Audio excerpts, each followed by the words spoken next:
Welcome to Believe in God's Love from Divine Providence by Emanuel Swedenborg, Vegetarian, Part 2 of 2 on Words of Wisdom. In the 18th century, a great Swedish scientist and inventor, at the height of his career, began to see visions of heaven, spirits, saints, and angels. He saw Lord Jesus come to open his inner eye, which allowed him to travel in the celestial sphere and talk with different spiritual beings.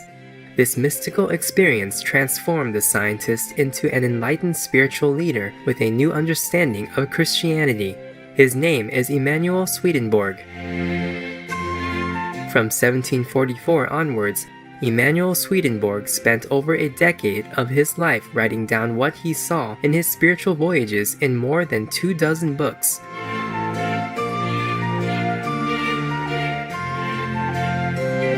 His visions of heaven and the afterlife, his realization that God is love, and his discovery of the Holy Bible's deeper meanings are just some of the revolutionary topics he bravely documented. The life and works of this remarkable spiritual world explorer inspire people to this day.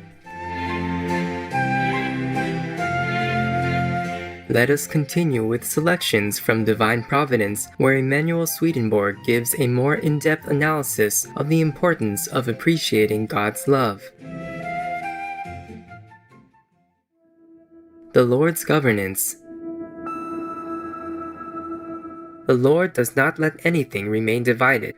This means that things must be focused either on what is both good and true, or on what is both evil and false.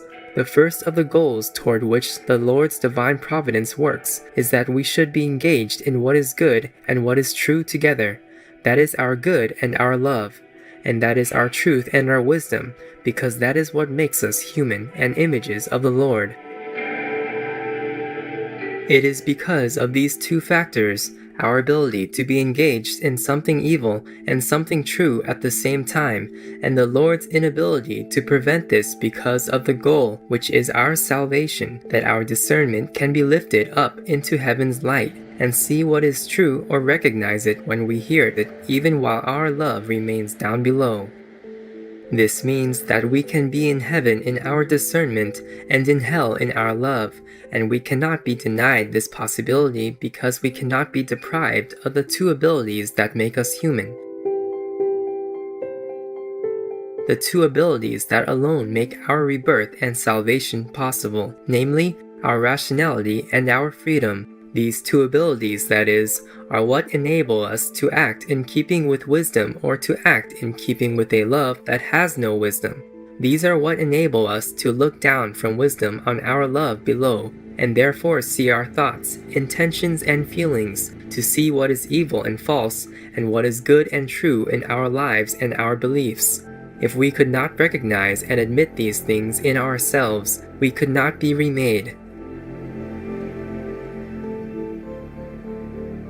This is how we can be engaged in what is good and what is true together, and in what is evil and what is false together, and do this alternately. It is hard for us to attain union or unity of what is good and what is true, or of what is evil and what is false in this world, because as long as we are living here, we are kept in a state of reformation or rebirth. We all attain one union or the other after death, though, because then we can no longer be remade or reborn. We keep the quality of life we led in the world, that is, the quality of our primary love. If our life was governed by evil love, anything true we have learned in this world from teachers, sermons, or the Word is taken away. Once it is gone, we soak up the falsity that agrees with our evil, the way a sponge soaks up water. Conversely, if our life has been governed by good love, then everything false we have picked up from what we have heard and read in the world without intentionally adopting, it is taken away, and in its place, we are given the truth that agrees with our good. This is the intent of these words of the Lord. Take the talent from this one, and give it to the one who has 10 talents. To all those who have, more will be given, in ample supply. But from those who do not have, even what they have will be taken away. Matthew 25:28, 29, 13:12, Mark 4:25, Luke 8:18, 19:24-26. The reason everyone must be engaged in what is good and what is true together after death, or in what is evil and what is false, is that good and evil cannot be united. Neither can good and any falsity that is prompted by evil, or evil and any truth that is prompted by anything good. Such things are opposites, and opposites battle with each other until one destroys the other. It is people who are engaged in evil and good at the same time that is referred to in these words of the Lord. No one can serve two masters. You will either hate one and love the other, or cling to one and ignore the other. Matthew 6:24.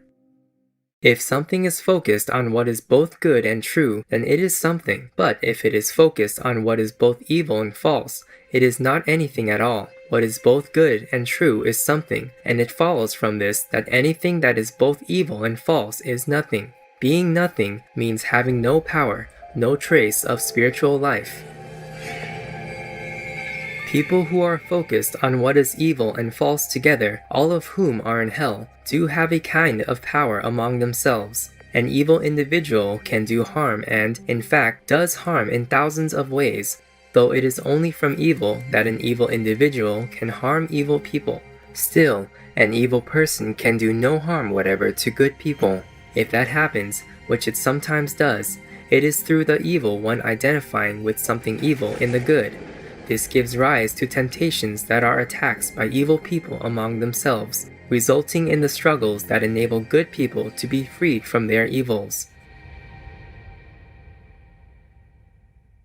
Because evil people have no power, all hell is a virtual nothing in the Lord's sight, an absolute nothing when it comes to power. The remarkable thing is, though, that all the evil people believe they are powerful, and all the good people believe they themselves are not.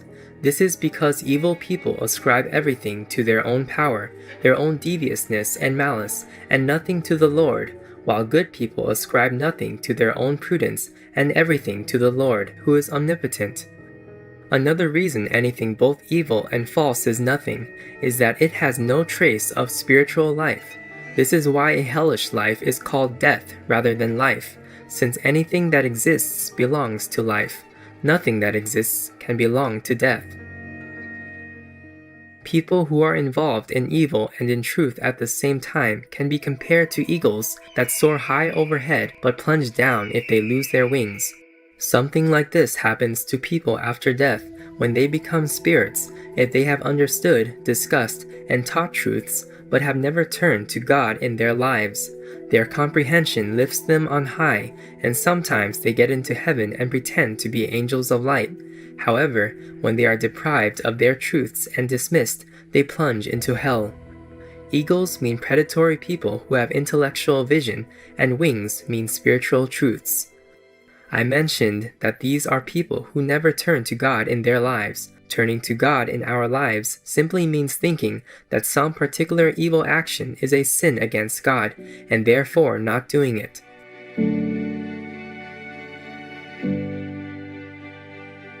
For more information on Emanuel Swedenborg, please visit swedenborg.com.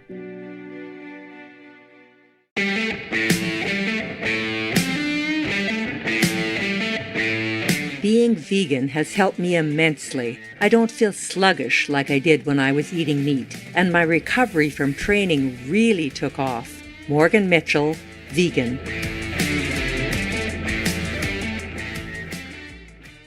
Honest viewers, thank you for joining us today for Words of Wisdom,